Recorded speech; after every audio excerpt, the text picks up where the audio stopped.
You don't have to live with pain or chronic neuro issues any longer. In this podcast, you will learn how to stabilize your brain, body, and biochemistry for the rest of your life. I'm Dr. Teams, and this is the NeuroReset Podcast. All right. Hey, everybody. Welcome back to another episode of the NeuroReset Podcast. We have a special guest with us today, Darnell. You may recognize him. He's actually on our website as going through some of our decompression program. And I was actually going back and looking at your notes. It's been just over a year since we first met. Why did we first meet? We first met because it's funny. I was laying in bed just on Facebook searching because I was having so much back pain, and your name popped up, and I was like, well, you know, I'm in the spine field. I know a bunch of spine surgeons. Before I go forward with that, you know, it's worth a shot. So I basically kind of followed the link via Facebook and set it up, and then I got a phone call in the morning, and I booked my appointment. So that was kind of how we first met. Super simple. Yeah. The thing that I like the most about this is he's like, you know, I'm kind of skeptical, and Not kind of, very. very skeptical. Yeah. So for work, you worked with spine surgeons, right? Yeah, so I work with spine surgeons and neurosurgeons. Okay. And so I know that having that kind of exposure and background, I also know what chiropractors, sometimes we can shoot ourselves in the foot with some of the things we say and describe and whatnot. And so I certainly had an uphill battle when the process was to evaluate the system, listen to your history, and then run an MRI and see what we've got and see if they all match, right? Right. And so you were a collegiate athlete, right? What did you do? I played soccer in college. Okay. That's like a full-time job. Yeah, it's a full-time job. I mean, I had a full-time job as well, too, but we're close to. But, yeah, I mean, with taking classes 18 hours a semester and then playing soccer and trying to work in the afternoon at night, you know, it's a lot going on. Takes a toll. Yeah, it does. And so what were you experiencing when you came in, and what did you try beforehand? So when I came in, I was experiencing a lot of pain just shooting down my right side, right? Shooting down my right side. Nothing much on the left, but also on the lower back on my left side was just a lot of stiffness. Like if I move a certain way, you know, it would hurt. Bending forward, it would hurt. I had to the way how I would walk, I mean, it kind of changed a little bit in terms of how I walk. So there's a lot of pain, lower back side, and just a lot of radiation through my right leg. Okay, so what kinds of things did you try to help this, right? Yeah. So being an athlete, you have access to trainers and all the things and PTs and all that. And so what did you go through? What was your journey like before we ended up diving into decompression? Well, my journey, it's kind of funny because during college, I had no back pain at all. So I played all 4 years in college. 2 years after college, no back pain whatsoever. And I was hooping, playing basketball, just, you know, on Sunday leagues, and that's when the pain started. So you're looking at 2-3 years out of college. I did acupuncture for a while. I think I probably did about 20 sessions of that, and it would come and go. So when I would go play basketball, my back would be stiff, and I got some massages and that type of stuff. And then at that point, after probably a week, it would just kind of fade away and, you know, it was gone. But I think as I got older, that fade away period was very short. Mm-hmm. And I just, you know, I was in constant pain. So I've gone to, I would say, 2 to 3 chiropractors, you know, since, you know, my acupuncture, and just to try to adjustments and that type of stuff. Mm-hmm. And when I was laying in bed, I was at the point where I've seen 2 to 3 chiropractors before. I've done the whole 12-week deal, and I'm still in pain at the end of the day. And besides that, I'm doing a lot of stretching, icing, you know, heat and pack on my own. Okay. And you didn't have an MRI before I saw you, or did you? So I had an MRI with my last chiropractor, which was probably about 3 years before I saw you. Okay. Yeah. And then I know you've got, at least you have resources that you can say, hey, take a look at my MRI, right? Yeah. So what were they saying? Were they like, surgery is an option for you? So I was at the point where, I mean, I'm in surgery a lot, so I see how it goes, but sometimes no one really wants to go under the knife unless you have to, right? Yeah. That's just the bottom line.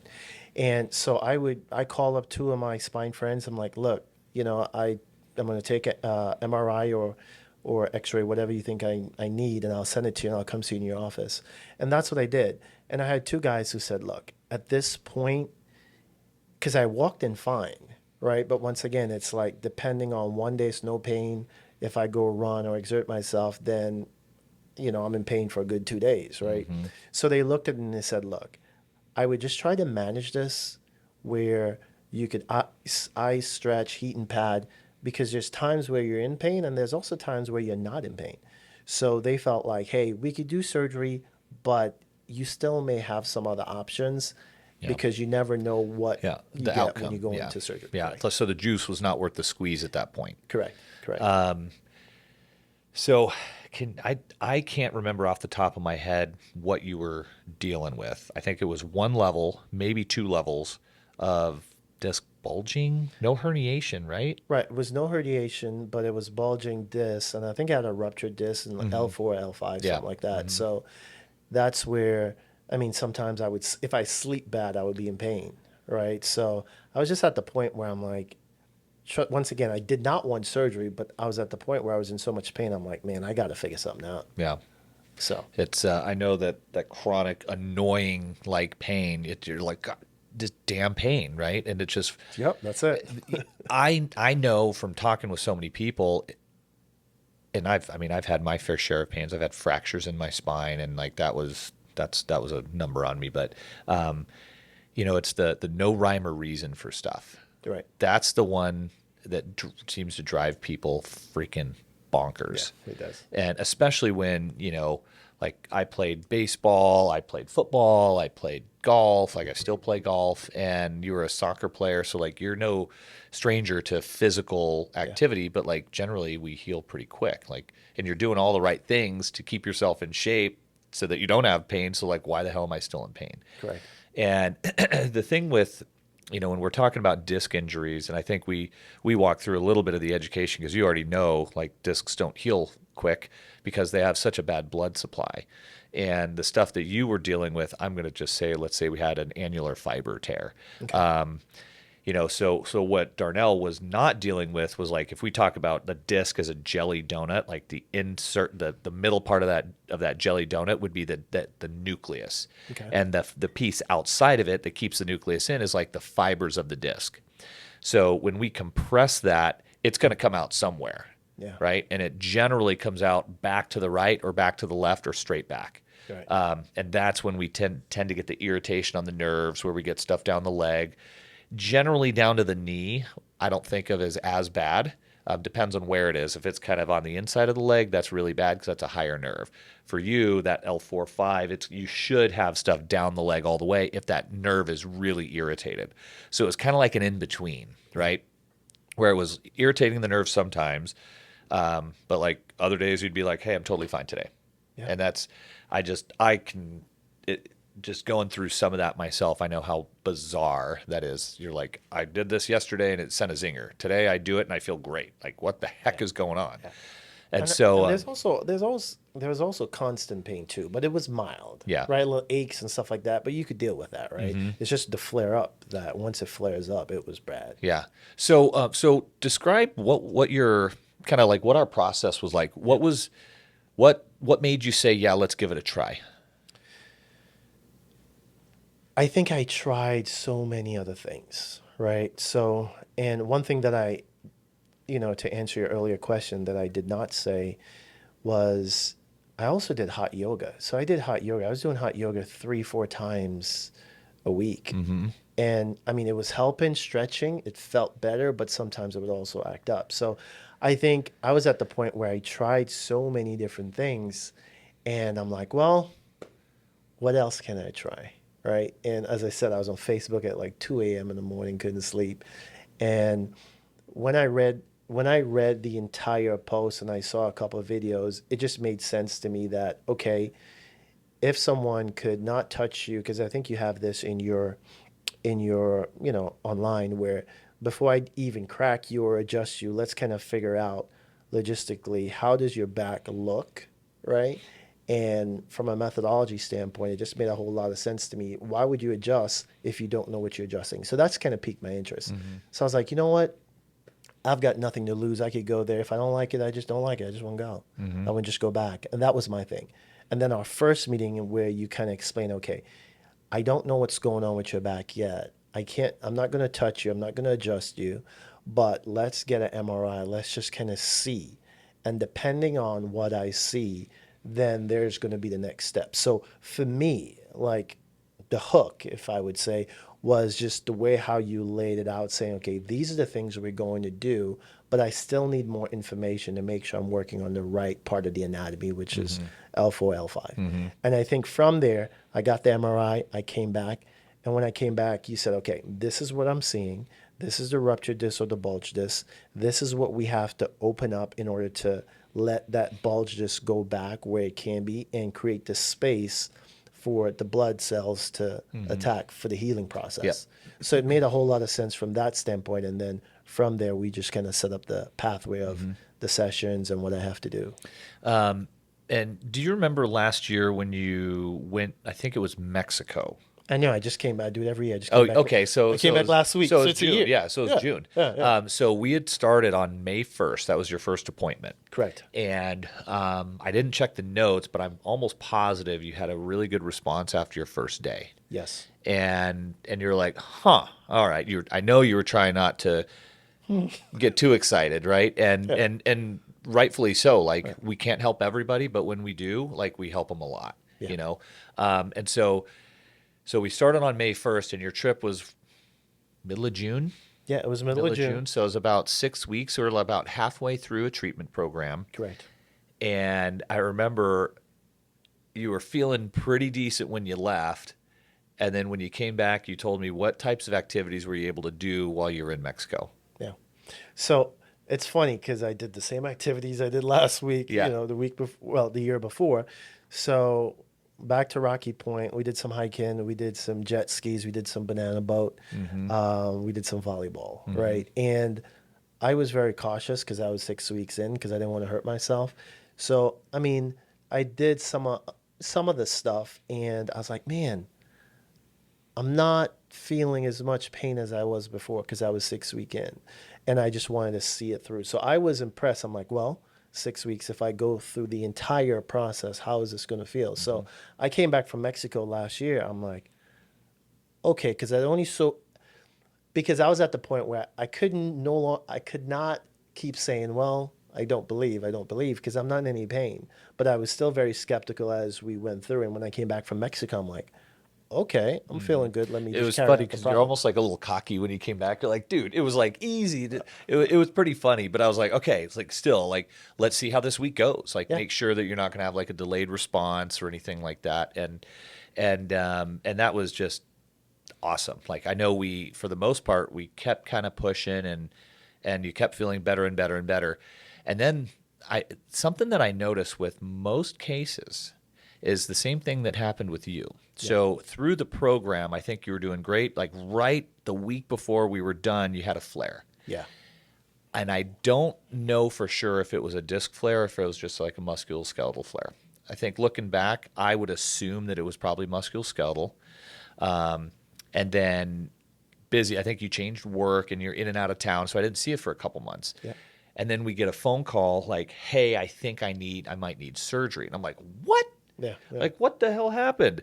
And so we come in and we talk and you're like, dude, this is bothering me again. And I'm like, the way you were describing it was not like the first time you came in. Yeah. Right. And so, what we did was, well, the problem that I see with individuals and the reason that we create like a maintenance program for decompression is so that we wean you off as opposed to stop cold turkey. Yeah. And so if we just stop cold turkey and then you don't kind of just basically teach the body or the nervous system, the pain response centers, that you're not going to need this long term. Like you don't have to come in every week. That's for sure. Right. Once we address the compression problem by decompressing it, it's generally going to stabilize itself. I like to keep an eye on you to make sure that you are able to live life like to the level that you want without having any major flares. Because one flare turns into a two flare, turns into now I'm annoyed and I'm back in the same boat that I was in the very beginning. Correct. And so So when you came in, we're working through it. I'm like, I don't think this is I don't think this is a disc issue. And I know I kind of hemmed and hawed about that because I think when you came in, you were like almost bent over in pain. And then you got up and you're like, oh shit, like, all right, this is actually pretty good. I was in a lot of pain, man. I was laying in bed in a lot of pain. Like, I didn't even call you. My wife called. That's right. Yeah. Yeah. She was like, what's your doctor's name go again? go see him again. I know. And I kept telling her, I was like, hey, I'll be fine. But I was in a lot of pain, man. I couldn't walk. My wife had to help me get into the car. yeah.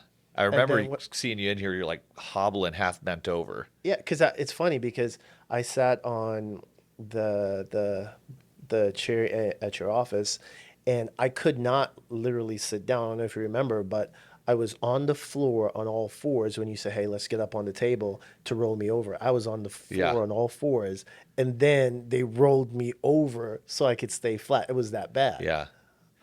And so that we found out, I think, did maybe a couple of adjustments. I don't even know if we did decompression or not on those. One of them we didn't, but and then you'd finally kind of you ended up calling a massage therapist. Yeah, correct. And so, what I would call the maintenance time frame for everybody is to really figure out like what the recipe is, because I understand a compression problem needs decompression treatment. Like, and then if what got you better should keep you better as well, because gravity's always compressing us. Jet skis, hiking, everything is just causing compression. So the goal to the maintenance side of decompression is super beneficial. But everybody's got like their own recipe that's going to work for them, right? You're still doing your working out, you're stretching, your yoga. I think that's pretty well like ingrained as a habit at this point, right? Yeah, I would say, I mean, I have my roller. Like, I went to Mexico, I took my roller with me, right? So I try to roll at least once a day. I may miss a couple of days a week here, but I try to roll consistently my entire back and just my quads and my sides of my back and my hamstrings. But I still work out now about 4 times a week. So I'm still on my Peloton, and I race hardcore on my Peloton. Like, I mean, we race. Yeah. Right. So I'm still doing that. And then I go into my sauna and I stay there for 20 minutes, probably like 4 or 5 times a week. And then after that, I still do massages once a month. So I see you once a month, and then I still have a massage therapist once a month. And I'm all for that, because we don't do a ton of soft tissue, right? And a massage therapist, certainly somebody that knows your system after a couple of massages, it's like they know when something's changing. They can help answer questions if there are any flares. Like, I want you to live life, and if you develop a flare of any kind, like, we can deal with it, right? We've proved that a couple times now. Yeah. But there's usually a reason for it. And like, certainly if you're traveling a ton, you're sleeping in weird beds, you're not able to get your exercise in, and it's just a long week, you're like, ugh, like that's usually when stuff kicks in. But we're here for you, and so is the massage therapist. So all right. So you had a couple weeks or a couple months off when we finished the program, and then we got you a little more consistent after that. It's probably been at least 6-8 months of consistency, like once a month, I would say. I would say, let's think about it. It's the summer. Yeah, I would say about probably like January or February when I came in. I was in a lot of pain, and then since then it's like once a month because I was traveling a lot, and then once a month with you and once a month with the massage therapist. And cool. It's from a maintenance standpoint, it's been great. How would you say you feel at this point? Like a year out, doing all the things that you want to do, riding your jet skis, doing your hiking, traveling for work, different beds, I would say, I mean, I just got back from Mexico actually Sunday, a couple of days ago, and I literally did everything in Mexico: jet skis, riding bikes, and I took my roller, and I would say if you look at it from a percentage standpoint, I've probably lost about 90% of my pain, 95 gone. Sometimes there's still some aches here and there, but for the most part, it's been a huge difference from a pain standpoint. And also that book that you gave me to read. What's the name of that book? Which one?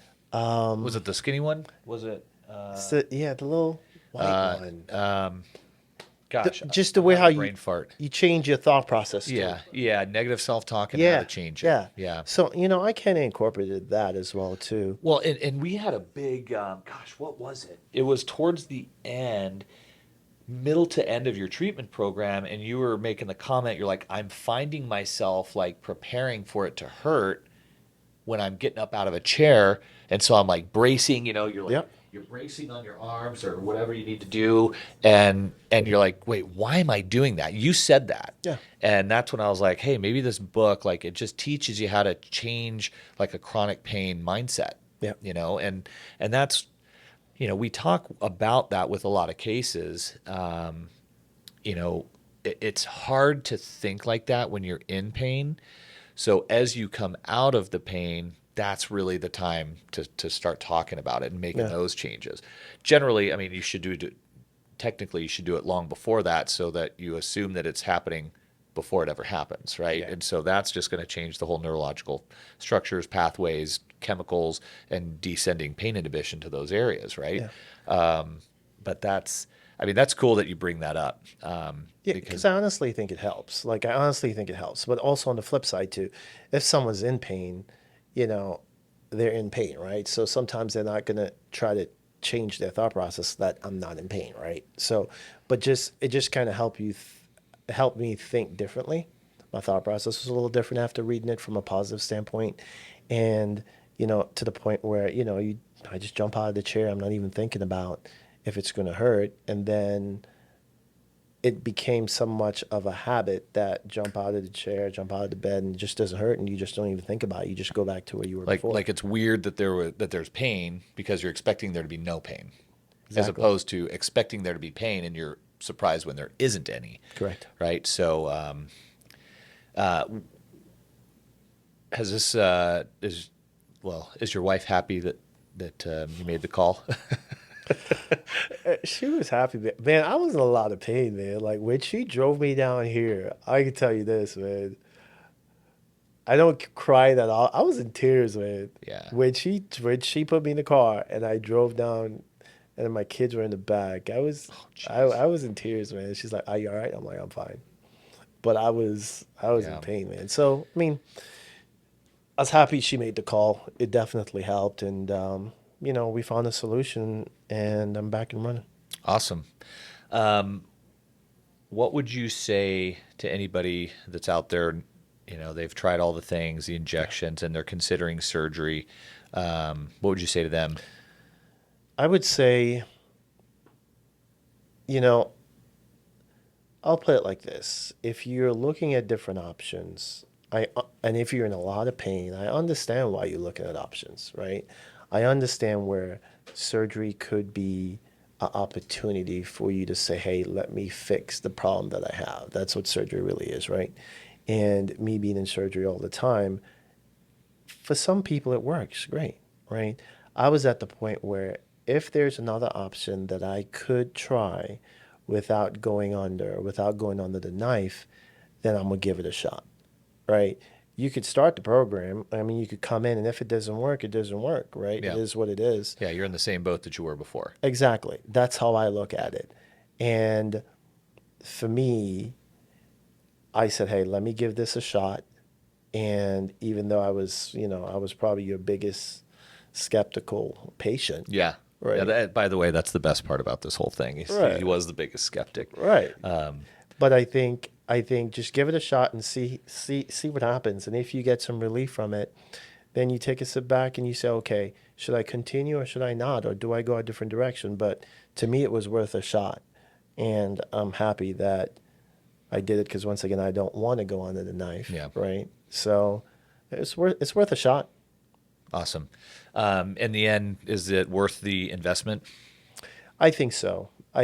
Because I think that's one part that I think some patients would probably think about, right? Yeah. Okay, depending on the investment in myself, one, do I have it? Two, is it worth it? Yeah. Right. Out of curiosity, what's the cost of surgery these days? Well, it's gonna be different depending on the type of surgery, right? But Yeah. once again, those guys are going to be covered on if you have insurance, Yeah. right? I'll give you my example. My insurance is 90/10, right? So my insurance will pay 90%, I pay 10, right? And it depends on spine surgery. I mean, you may come out of pocket 8, 9, 10, $12,000, depending on your Coverage, right? coverage. Yeah. Yeah. So, and then what did they did you even get to the point where either they told you or you just knew, like, what is the recovery process from spine surgery? It's, once again, depends on the type of spine surgery that you have, right? Let's say But- something like a discectomy. Okay. Well, I would say that's relatively, if you're a younger person, it's relatively quick, Yeah. right? You probably have surgery, you probably have, you probably take off work, maybe a week or so, and for a younger person, you'll be up and running, right? It's for something that simple. If it's a little more extensive or a little more complex, then you're gonna have a longer time, right? Yeah. So it just kind of depends on what you get. Yeah. So with regards to the surgery, right, if you go in and you clip off the disc that's herniated and touching the nerve, right, that's a lot of the symptoms that we get down the leg. That's the problem, right? Right. A lot of people, I've seen people get in like the next day and have the surgery performed. Yeah. I've seen it take a year for somebody to get approved for it. Yeah. And, so you go in, you get it clipped, like that means the disc is no longer on the nerve, but does the compression side of things, does that get addressed during these surgeries? Depends on the type of surgery you're getting, right? So some guys may just clip the disc and remove it, or some guys may kind of put I can't remember what you call it, but a spacer and just open up the plate, open up the spine to create some blood flow. Called right? a roto-rooter, that There one. you go. Yeah. Right. So open it up a little bit. But you also have a lot of guys who just go in and just kind of, try to remove the disc that's overlapping within the spine. So like a disc replacement. Well, not even a replacement too, right? You could just, whatever is overlapping outside the spine, they could just cut that off and just leave it as is. Gotcha. And then you could go a little bit further where you do a complete disc replacement where you replace the entire disc and place that in there and then kind of space it out. So once again, it depends on the symptoms and that you present with and what you and your surgeon would kind of discuss what's best for you. So. Yeah, for sure. Well, we're certainly in the business of trying to keep people out from under the knife if that is an option, right? If people come in, we've had lots of people come in that say, hey, I do not want to get surgery. It's like, cool, you've done everything else. This is literally the last thing you could probably try. And we have a very favorable outcome. We may just be delaying surgery for years, but then as you're getting older, you start to wonder, like, and I have these conversations, hey, like, you're 75 years old, you can still function. Do you want to go through surgery? And that risk goes up of it not being a good outcome, and your recovery becomes a lot longer. Like, if you're cool with how things are now, let's try to decrease the pain a little bit and see what's going on. Yeah. We can just about do anything with the soft tissue of a disc. We've had extrusions reabsorb. We've had herniations completely reduce. We've had disc bulges go away. But it's like that bony stuff, that's the tough stuff. That's where you're like dealing with disc replacement and the, bony roto-rooter types of activities. And so that's why we have to really see like a good serious image, usually an MRI. It tells us the quality of the bone. It tells us the quality of the disc. It tells us the space. It tells us what nerves are involved, right? So we've gone in and have somebody that's 4 out of 10, nothing down the leg, and they've got 4 levels of herniation. So it doesn't always match like the problem in the spine to the symptoms. And so yours was one of those that pretty well like overlapped. I think the size of the problem was equivalent to the size of the problem. Yeah. And so we take all that into account when people come in and like another case, I'd love to get her on an interview on a podcast, but she did another interview for us on our website.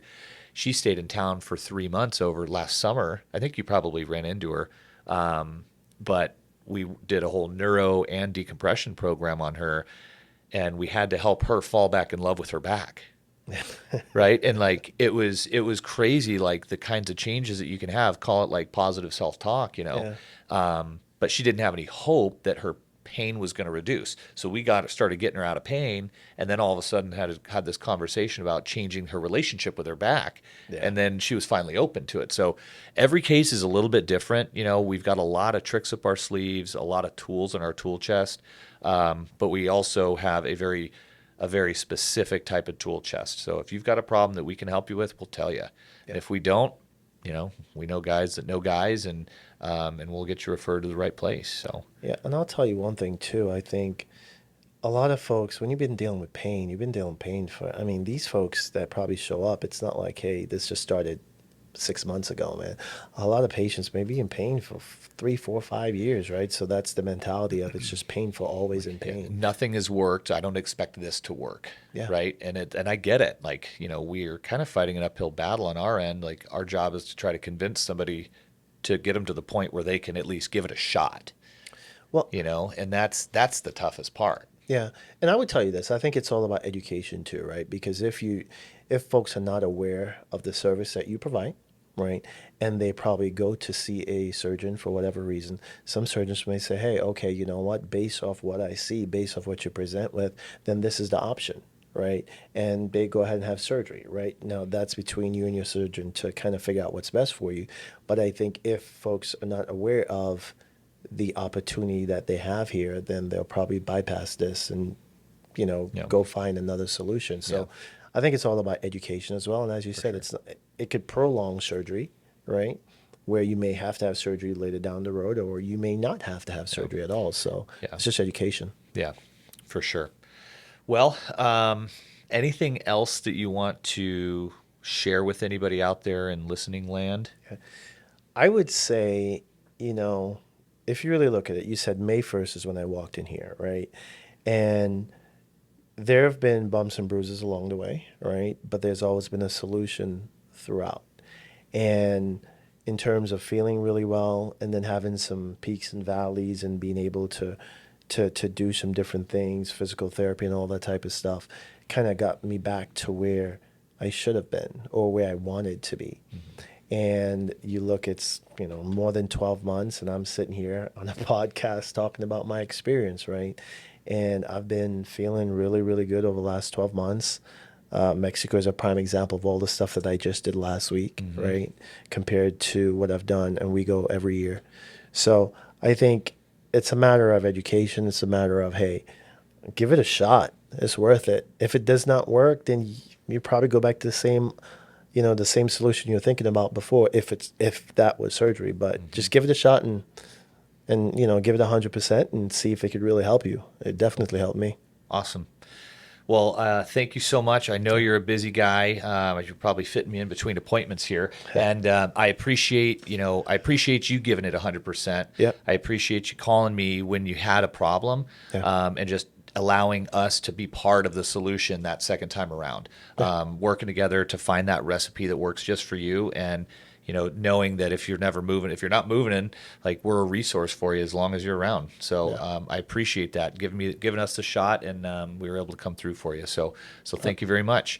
All right, everybody, that's it for this episode of the NeuroReset Podcast. If you guys have any questions on anything, you can find us on TikTok, Instagram, Facebook, desertbrainandspine.com, and you can start with a chat box, a phone number if people like calling these days, 480-674-9199. Chat with the staff. We could start with a simple consultation, $57, and we just get to kind of chit-chat a little bit about your case, see how that goes. If you have any questions on anything, just reach out to us. But otherwise, look forward to some more information, and hopefully we get the opportunity to help you if you're looking for a solution. All right. Thanks a bunch. Take care. And that's it for this episode of the NeuroReset Podcast with our man Darnell.